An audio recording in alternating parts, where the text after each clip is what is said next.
네, 어서 오세요.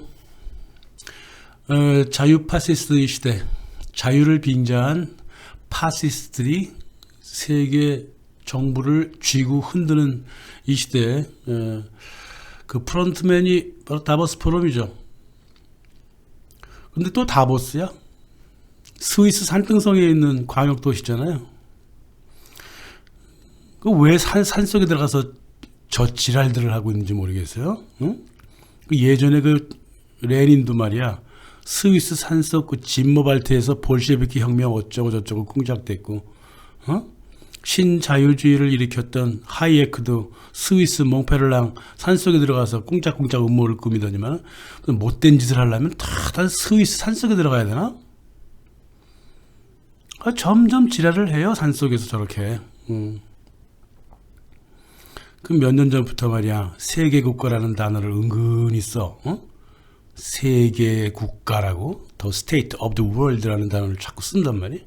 근데 스테이트를 한때는 소문자로 바꿨다가 한때는 대문자로 바꿨다가 마치 세계 정부가 아닌 척. 참 별 꼼수를 다 부려, 스위스 산속에서. 지금 현재 그 빅테크 뭐 알파벳이며 구글이며 페이스북이며 여기에 연관된 사람들, 그리고 또 파이자 뭐 이런 제약회사 출신 회원이 지금 가장 많아요, 이 다보스 포럼에. 지네들이 영업해 나가야지 뭐. 그래서 이 다보스 포럼에 모인 사람들의 면모를 보면 앞으로의 미래도 볼 수 있단 말입니다. 그래서 오늘 다보스 포럼이 뭐냐, 거기에 대하여 말씀을 드리려고 합니다.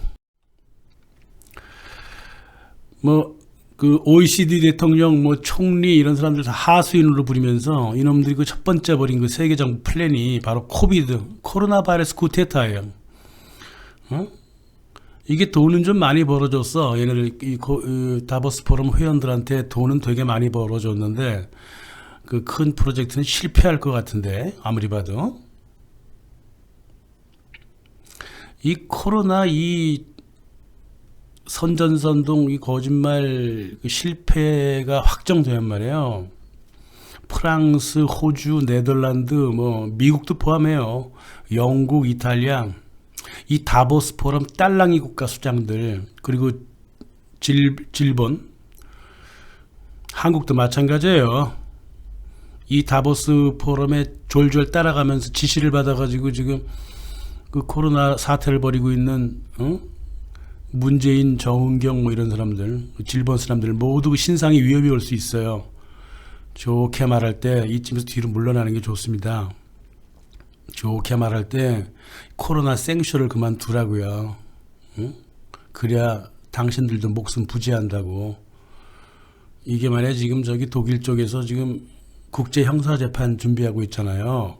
반인류적 범죄라고. 로마 규정 UN 국제법 5조 반인류적 범죄에 관한 법, 특히 집단 학살에 관한 법률. 한국도 이 법률이 형법 250조가 있어요. 까불지 말고 이제 그만하는 게 좋을 겁니다, 아마. 자, 이 난리 버거지를 만든 다보스 포럼, 아무런 증거도 없고 어떠한 설명도 내놓지 않은 상태에서 코로나 바이러스라 그래갖고 사람들을 직접 살해했죠. 경제를 정지시켜갖고 인간의 생존권을 위협했고, 사람들에게 마스크, 격리 같은 걸 강요함으로써 인간의 본연의 권리인 신체권, 신체 이동에 관한 권리를 파괴해버렸어요. 세계 시민들의 신체적, 정신적 건강에 또 해를 주었고, 바이러스 방지에 대한 어떤 과학적 근거도 없이 질본 스스로 또 방역의 여러 효과에 대해서 어느 하나 긍정적인 부분을 드러낸 적도 없어. 스스로 정책을 헷갈려갖고 정책 바꾸기를 수십 차례를 했습니다. 그럼에도 불구하고 끝없이 백신을 강요함으로써 인간의 기본권을 파괴했단 말이야. 이거 이끈 다보스 포럼, 이 새끼들 뭐하는 새끼들이야 도대체.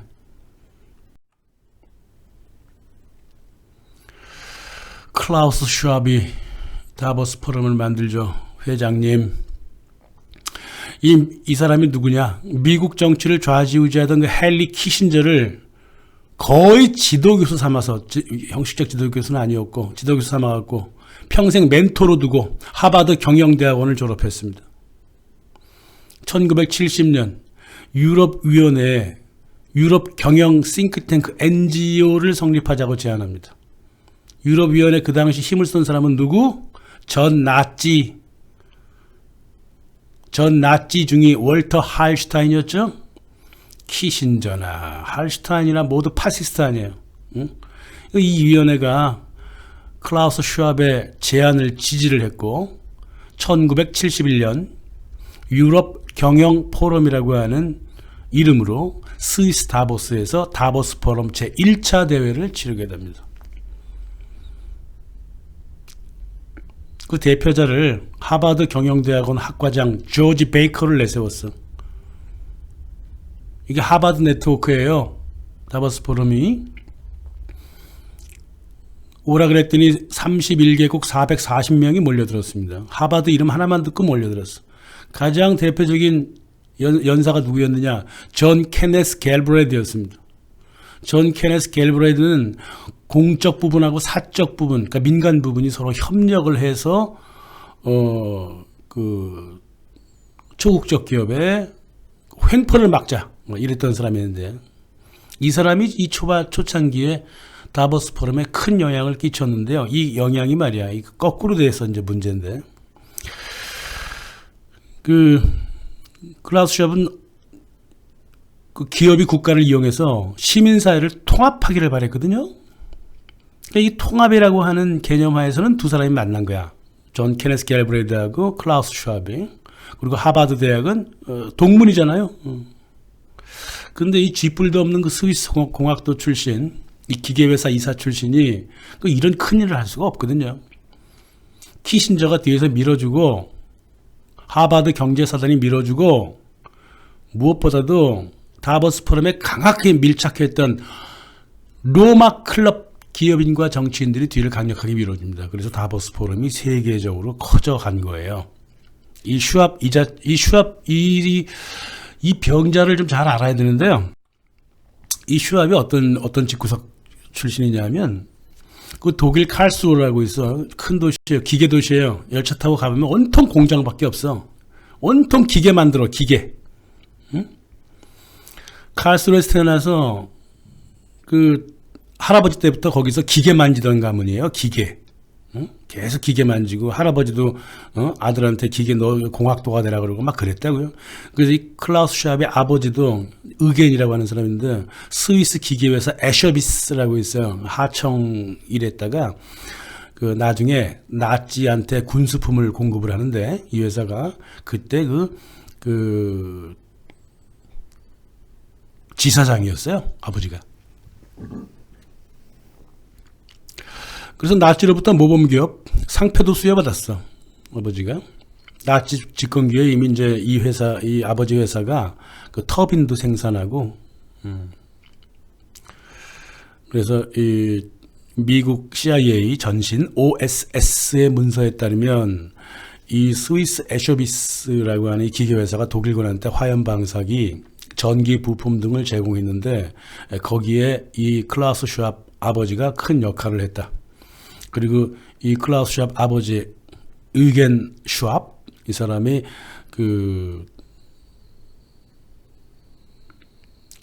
스위스 지사에서 200여 명의 노동자를 부리고 있었는데, 추가적으로 130명 전후로 프랑스와 러시아 전쟁포로를 노동자로 쓰고 있었다. 전쟁포로는 노동자로 쓰면 안 돼요. 그게 국제법에 어긋납니다. 그리고 또 이 아버지 회사는 노르웨이의 수력 발전소도 운영을 했어요. 그래서 거기서 중수로를 만들었죠. 이 중수로가 독일 나치 손으로 계속 넘어가요. 그래서 영국하고 이제 레지스탕스, 네덜란드 레지스탕스가 그 중수로가 독일로 가는 거를 이제 폭파도 시키고 막 그랬었습니다. 그래서 나치한테 철두철미하게 부역한 사람이 바로 클라우스 슈왑의 아버지예요. 이런 모습을 보고 자랐어요. 클라우스 슈왑은 1938년생이거든요. 아주 어릴 적이지만 아버지의 그 행동을 잘 보고 살았다고. 이게 1960년대 말이 되니까요. 세계 공학계가, 기계공학계가 경영학계와 합쳐져 가는 걸 봤어요.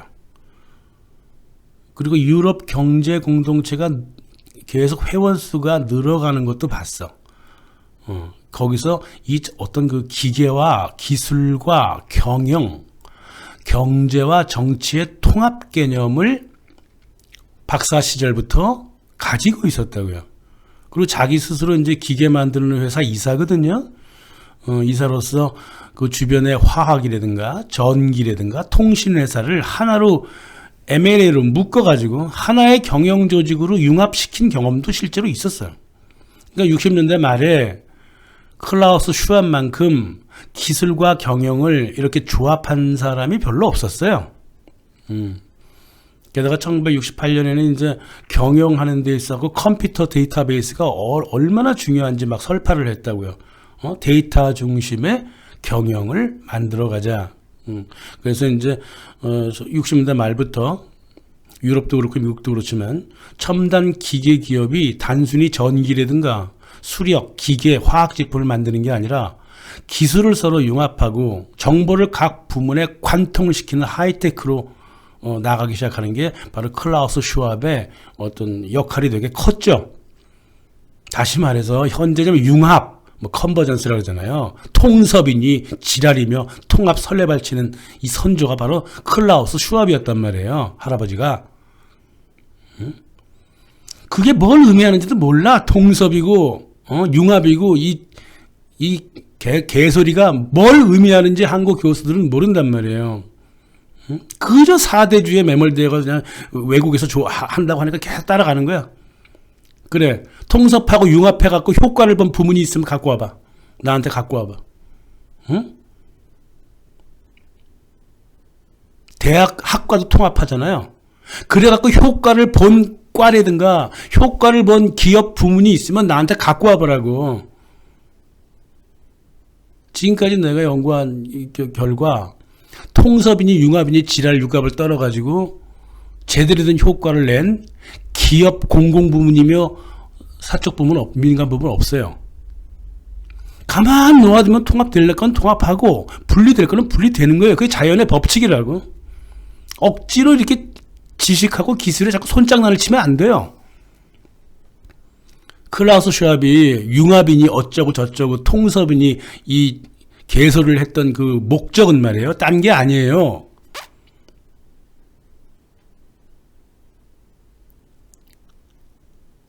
기업 경영의 효율성이라든가 이런 게 아니에요. 소수가 지배하는 세상 통치를 일원화하겠다는 거예요. 그게. 기업 안으로 정부, 시민사회, 개인 모든 기능과 권력을 깡그리 긁어 모으겠다는 게 바로 이 클라우스 슈왑의 주주 자본주의론이라고 했던 겁니다. 그러니까 주주 자본주의를 제대로 이해하셔야 돼요. 주주 자본주의는 보통 개미주주들이 그 수익을 얻어가는 그런 자본주의가 아니고요. 대주주가 개미주주를 통솔하고 은행도 통솔하고 소비자도 통솔하고 정부도 통솔하고 시민사회도 통솔하고 수요 공급 모두 통솔해버리는 소수 지배 독재. 다시 말해서 정확하게 그 무솔리니의 파시즘을 얘기하는 거예요. 무솔리니가 아직 내가 생각하는 파시즘은 오지 않았다 그랬단 말이야. 그게 뭐냐면 기업이 국가를 장악하는 그런 프로그램이에요. 이 파시즘이라고 하는 게. 그리고 뭐라고 이 사람이 주주자본주의를 내걸면서 클라우스 슈왑이 뭐라고 이쁜 단어를 썼는지 알아요? 물론 이제 클라우스 슈왑이 쓴 건 아니고 당시 경제 이런 사고방식을 갖고 있었던 이 파시스트 경제학자들이 내세웠던 게 뭐냐면 기업의 사회적 책임이었어요.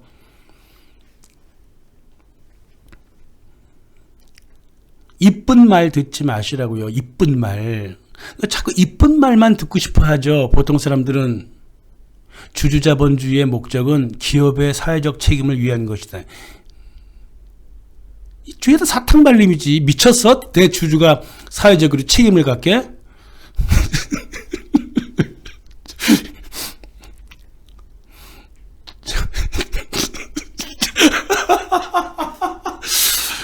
16세기 법인 체제, 16세기 네덜란드하고 영국에서 그 법인 체제, 응?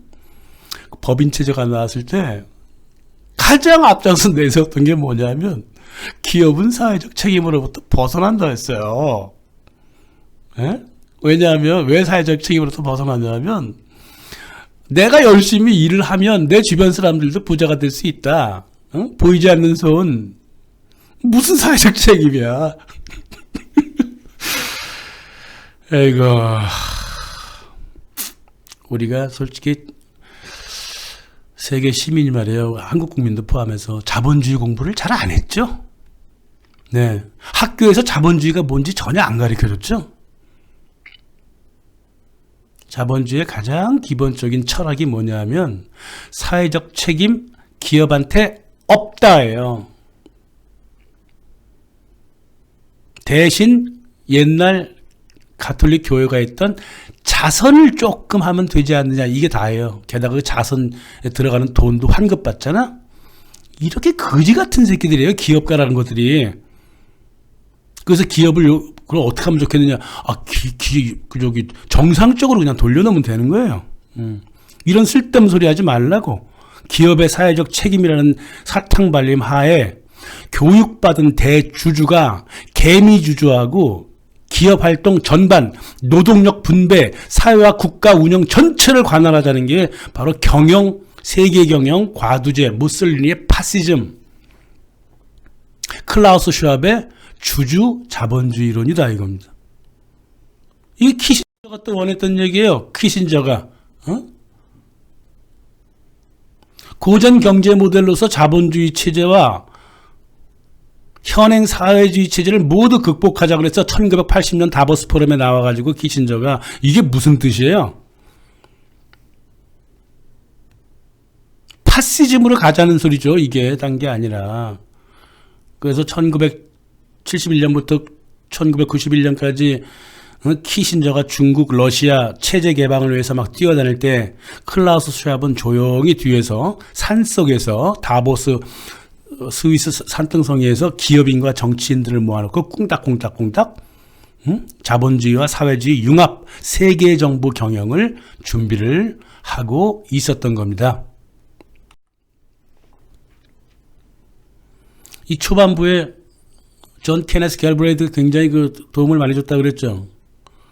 케네스 갤브레이드는 공공부문하고 민간 부분의 협력을 원했고, 그리고 큰 사업들, 군산복합이라든가 제약회사처럼 굉장히 인간한테 위험한 회사들은 국유화하고 그들의 임금이라든가 수익 가격을 관리하는 신사회주의가 필요하다. 이게 초국적 기업들, 대기업의 횡포를 막는 길이다 그랬더니 이 클라우스 슈왑은 이걸 거꾸로 해석했어. 군산복합제하고 제약회사를 국영화가 아니라 민영화하고 나머지를 다 대주주가 정부까지 관리하는 국가사회주의 이름을 건 기업사회주의를 표방했단 말이에요. 이게 국가의 횡포를 막는 길이라고 그랬어.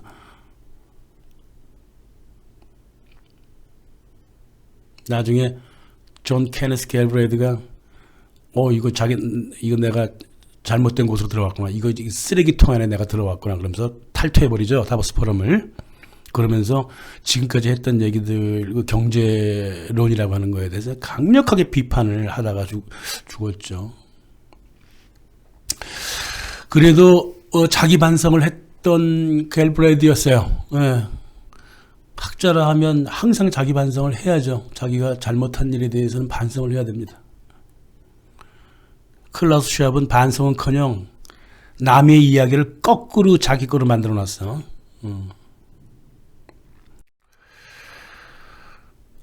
이 다보스 포럼 초기 회원하고 참가자의 특징이 뭐냐면 말이에요. 로마 클럽 사람들이라는 거예요.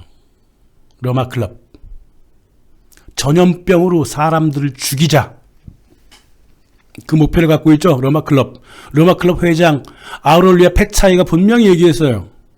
전염병으로 사람들을 죽여서 인구를 감축시키자 그랬어. 이놈의 새끼들이 다보스 포럼의 네트워크를 꽉 안으로 들어갔단 말이에요. 1973년에 이미 다보스 포럼에서 회장 페차이가 나와갖고 글로벌 거버넌스 세계 통치를 주장했고, 응? 서로 공조를 확인했고, 이 깐부야 깐부 둘이 로마 클럽하고 다보스 포럼이. 응? 이 로마 클럽이 얼마나 뻔뻔한 새끼들인 줄 알아요? 자기들이 기업인이거든. 로마 클럽 회원들이 다 기업인들이에요. 자기들이 자연을 망친 주제에 지구의 모든 위험은 인간이 자연을 간섭해서 벌어진 일이다. 그래서 지구의 진정한 적은 인류 너희들이다. 이런 시건방진 개소리를 하면서 인류의 적은 인간이라고 하는 말장난을 하면서 말이야. 인간한테 선전포고를 한 거예요. 다보스 자체가 경제 파시즘인데 이제 로마 클럽의 그 나치즘, 우생학이 딱 끼어든 거야. 나치즘과 파시즘이 찰싹 달라붙은 거예요, 지금.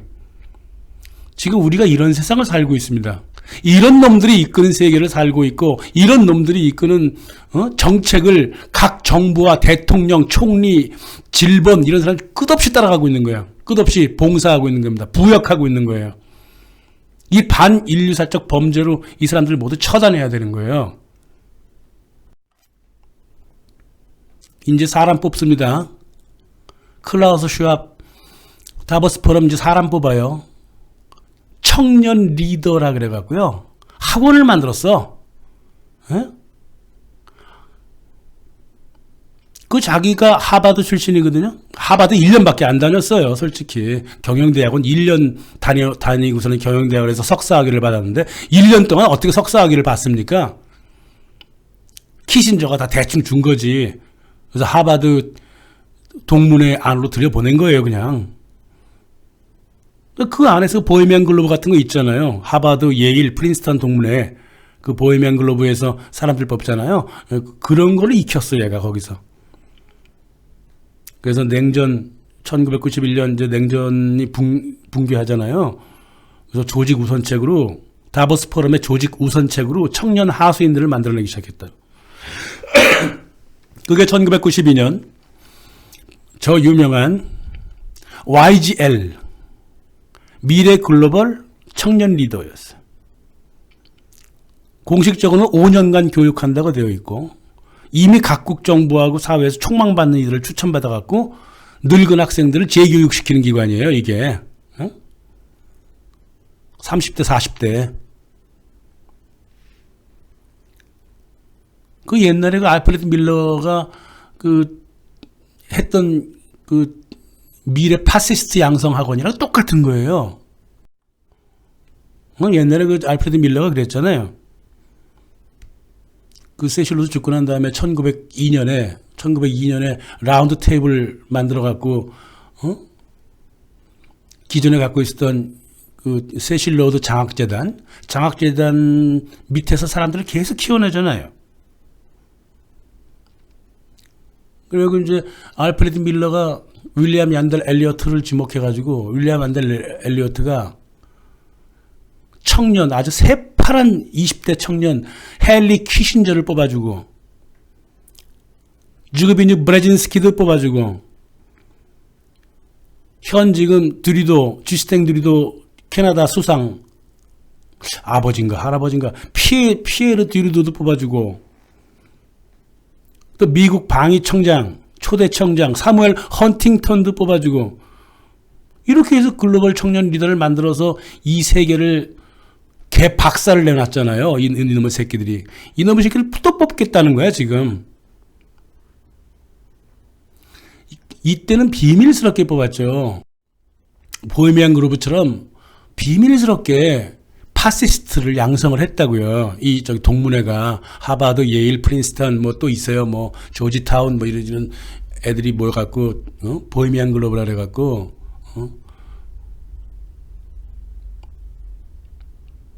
대통령을 이미 지적을 했다고. 미래의 대통령을 동문회에서 딱 지적을 해요. 리처드 닉슨이라든가 로널드 레이건이라든가. 로널드 레이건은 이제 하버드 출신도 아니고 아무 출신도 아닌데 하여간간에 이 안에 들어와야지만이 선택을 받을 수 있었단 말이에요. 이런 비밀스러운 것들을 말이야. 이제 공개적으로 하겠다는 거예요. 영 글로벌 리더, 다보스 포럼. 잘 됐어. 공개적으로 하겠다고 했으니까 공개를 한번 해보. 마크롱은 뭐 당연히 그 정식 학생이었죠. 5년 그대로 했을 거예요, 아마. 또 특별 프로그램을 들어가는 사람도 있어요. 유럽 집행위원장 장 클로드 융케어, 술 주정뱅이 이 새끼도 여름 학기 정도는 다닌 것 같고, 오스트리아 총리, 또 빅토르 오르반, 깐깐해 보이는 헝가리 총리도 당연히 이쪽 학생이었고, 지금 현 메르켈의 후계자로 알려진 독일 녹색당 리더 바이어버크, 뭐 캘리포니아 주지사, 버진그룹 회장 브랜슨, 클링턴 재단 운영자 클링턴의 딸 첼시 클링턴, 이놈들이 모두 다보스 포럼에 연관을 갖고 있단 말입니다. 이제는 학생 추천도 아시아, 아프리카 전역에서 오고 있어. 이놈들 말이에요. 다보스 포럼에 영 글로벌 리더 치고 들어가면 얼굴 다 나와 있거든요. 이놈의 새끼 다 파시스트 양성 교육을 받은 놈들이니까 이놈들 주시해야 돼요.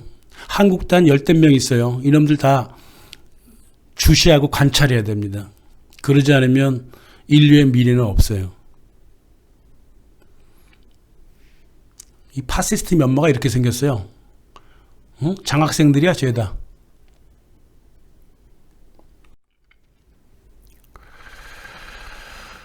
그리고 30세 이하도 뽑아요. 이제 2012년부터는 30세 이하 청년들을 하수인으로 길러내고 있다고. 지금까지 400개 도시에서 1만 명 정도가 키워졌어.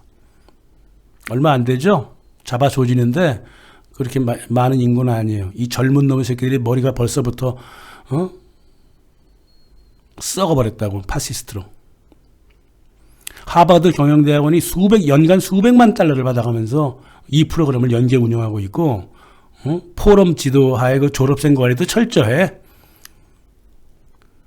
그 다보스 포럼 사이트에 들어가서 동문회보 같은 거 쭉 보세요. 예.